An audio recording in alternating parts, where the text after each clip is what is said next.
ఆంధ్ర తెలంగాణలో తక్కువ ఫీజులతో high quality results ఇస్తున్న ఏకైక సంస్థ తిరుమల్ ఐఏఎస్ ఇన్స్టిట్యూట్. నిన్న మొన్నటి వరకు అధికార ప్రతిపక్షాల పార్టీ నేతల మధ్య మాటల యుద్ధానికి నేడు గ్లామర్ తోడైంది.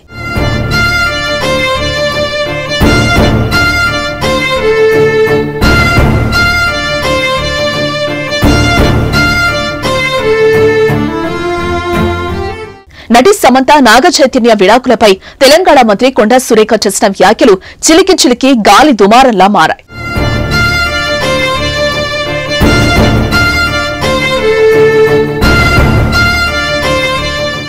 మంత్రి మాటలు తన కుటుంబ ప్రతిష్టను దెబ్బతీసేలా ఉన్నాయంటూ కోర్టు మెట్లెక్కారు కింగ్ నాగార్జున.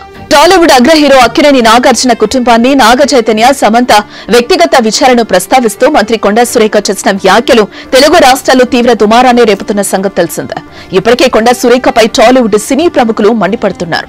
తమ రాజకీయాల కోసం సినీ తారలపై నిరాధారమైన ఆరోపణలు చేయడం మానేయాలంటూ సోషల్ మీడియా వేదికగా సీరియస్ అవుతున్నారు. ఈ క్రమంలోనే నాంపల్లి కోర్టును ఆశ్రయించారు నాగార్జున. తెలంగాణ మంత్రి కొండా సురేఖ తమ కుటుంబ గౌరవాన్ని ప్రతిష్టను దెబ్బతీసేలా వ్యాఖ్యలు చేశారంటూ నాంపల్లి న్యాయస్థానాన్ని ఆశ్రయించారు. ఆమెపై క్రిమినల్ చర్యలు తీసుకోవాలంటూ పిటిషన్ దాఖలు చేశారు ఆయన. అయితే ఆమె చేసిన వ్యాఖ్యలపై క్షమాపణలు చెప్పినా మాటల మంటలు మాత్రం తగ్గడం లేదు. ఆమె వ్యాఖ్యలపై ఇప్పటికే కొందరు నటులు స్పందించగా తాజాగా మహేష్ బాబు, రవితేజ, మంచు మనోజ్, సంయుక్త మీనన్, తేజ సజ్జా, విజయ్ దేవరకొండ ఎక్స్ వేదికగా పోస్టులు పెట్టారు. వ్యక్తిగత జీవితాలను తీసుకురావటం దిగజారుడు రాజకీయాలకు పరాకాష్ట అని ఎన్టీఆర్ మండిపడ్డారు. ఆధారాలు లేని ఇలాంటి వ్యాఖ్యలు చేస్తే మౌనంగా చూస్తూ కూర్చోబోమని హెచ్చరించారు.